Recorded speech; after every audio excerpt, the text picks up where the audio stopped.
A lot of beginner designers make a lot of mistakes when working with typography. On this video, I'll be sharing with you some of those mistakes and how you can basically up your game when working with typography. So if you're coming across this channel for the very first time, kindly smash the subscribe button and turn on the post notification bell to basically give you a notification whenever I upload new content of this nature on this channel. So without further ado, let's look at some of those mistakes.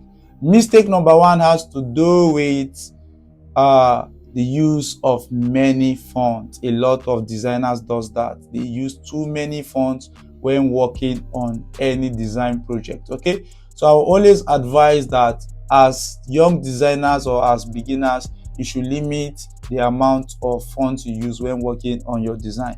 Minimum of 2 and a maximum of 3 basically works, okay, thereby helping to communicate the message you want to communicate to that specific audience. Now let me show you what I'm trying to say. Over here I have a flyer, and over here if you look closely, the font used here and here are one, while the font used for the headline or the title is standing on its own, and this other font over here. The title here, I use a font called Cheerful Holiday for the title, making it big and making it visible. Why the choice is because this is actually a display font to make the message passed out as simple and as quickly as possible. Over here as well, I made use of another font called the Organic Grinder for this particular text here, and over here I used Nexa for this particular body of text to make them stand out from each other. Okay, that is in terms of how you should go about picking your fonts for your design. The next thing I'd like us to look at has to do with font pairing. Font pairing, okay, pairing of fonts, pairing of fonts. A lot of beginner designers make this mistake. Control A, font pairing. A lot of beginner designers make this mistake in terms of font pairing. Okay, now let me explain what I'm trying to say. It is not expected of you to use a script kind of font or using multiple script kind of font when working on a single design.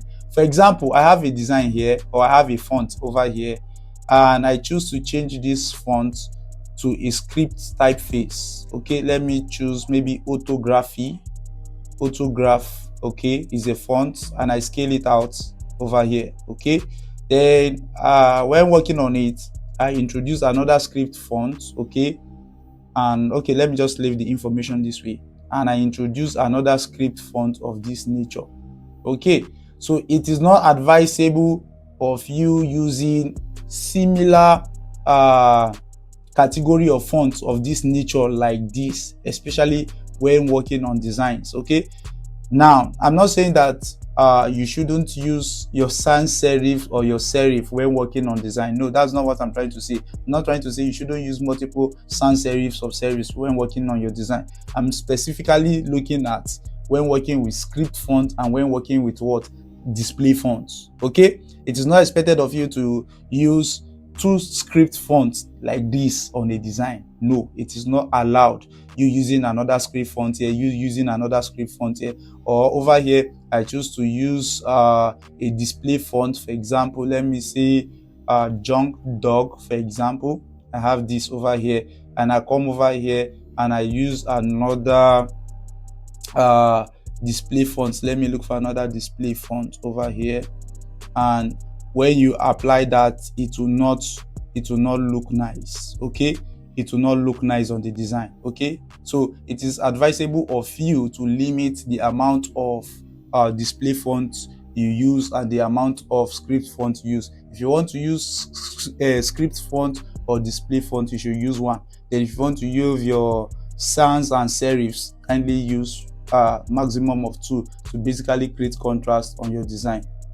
So the next thing we have to look at has to do with hierarchy in design. A lot of us basically don't know how to implement hierarchy on our design. Okay, so let me explain. When working with hierarchy, we have to do with the most important information to the most least information. I'm not trying to say that every information on the design is not important. No, that's not what I'm trying to say.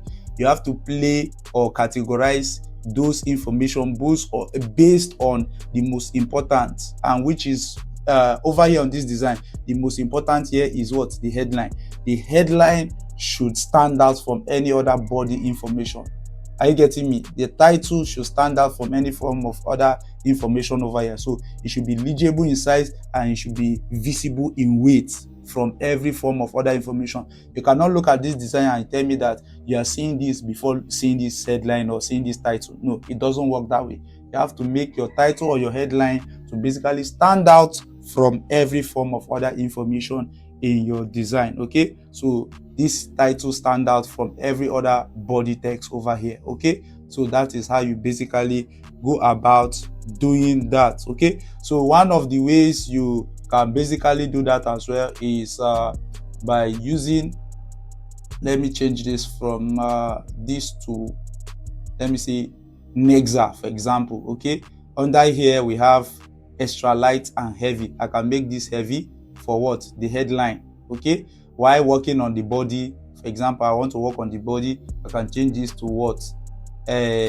Extra light. Okay, that is what I'm trying to say. And also scale down the size. We have reduced the weight and we're also reducing the size. Okay, so there's no how you can say you want to see this tiny text over this. The headline stand out above what? The body text. So take note of that. That is what I'm trying to say. Another thing we have to basically has to look at has to do with poor spacing. The spacing of your information. Okay, now if you look at these informations over here, you can see that a lot of them are well spaced out. Okay, for the headline here, I added a lot of I added a shape here to basically hold this, and you notice that the space from here to here is totally big enough, but with this shape you won't basically take note of it. And also looking at spacing as well, you have another text or body of text here that also shows you that this text is clearly visible to the eye from any size, depending on what you intend for it to basically communicate. Now let me just visually explain something to you. I have to pick my text to come over here, left click and drag, and I have my text clustered out this way. Now looking at this, you'll be straining your eyes to basically see what this information is trying to say. But with proper spacing, okay, by using your trackings and your leadings, you can basically balance the spacing between text. So over here, I'm balancing the spacing between text on the vertical axis, while over here, I'll be balancing the space between text on the horizontal axis. But if you want to set it on a default mode, you can set it on auto and you see what basically happened. If you come over here as well, you can set it on 0. You can see what basically happened to the line of text. It balances the spacing between the text on the horizontal and on the vertical. That is the essence of your leadings and your tracking in your graphic design. Now, when looking at poor spacing as well, we also have to look at hierarchy in another perspective. You cannot have a multiple body of text. Okay, maybe this okay, let me place in this here. Okay, let me say this other information is trying to communicate what this headline is trying to say. It is expected of you to when creating the next body of text, not having them looking this way. No, you have to space them out properly so that from one glance your audience should be able to understand that this information stand out from this. They are not together. Okay, that is in terms of that. So I can come over here, select these two layers and do what? Space them out, thereby creating room for what? The text to breathe, and my information or the message I'm trying to communicate will be communicated as easy as possible, not having something of this nature, not having them clustered. Okay, that is in terms of spacing. You can be playing with them in the horizontal axis and what? In the vertical axis, using what? Your tracking and your leading.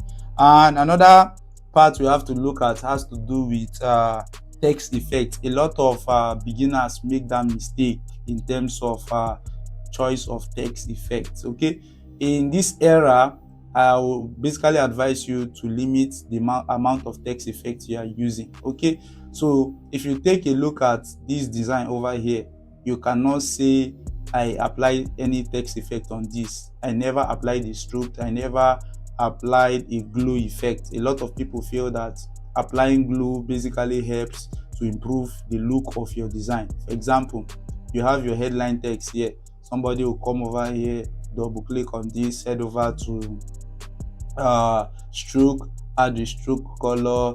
After doing that, add another stroke, give it another color, maybe green. Okay, then this one will now be smaller.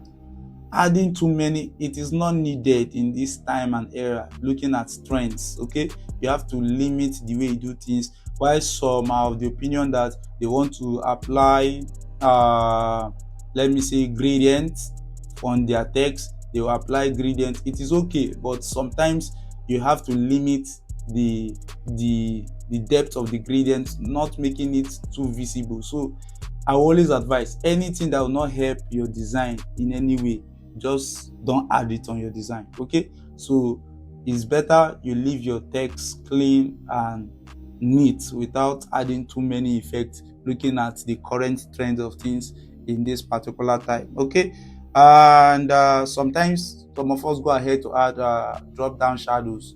Come over here, add drop down shadow, play with the scale, position the shadow. All these are not needed in this time.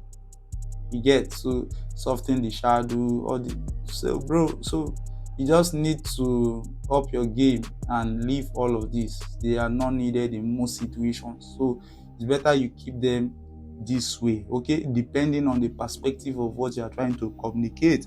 And on a final note, I see a lot of people are making these mistakes in terms of stretching text, or in terms of scaling text. They want to scale their text by hitting Ctrl T, for example, instead of scaling it to maintain the actual width and height of the text. They might hold down Shift and start stretching the text this way.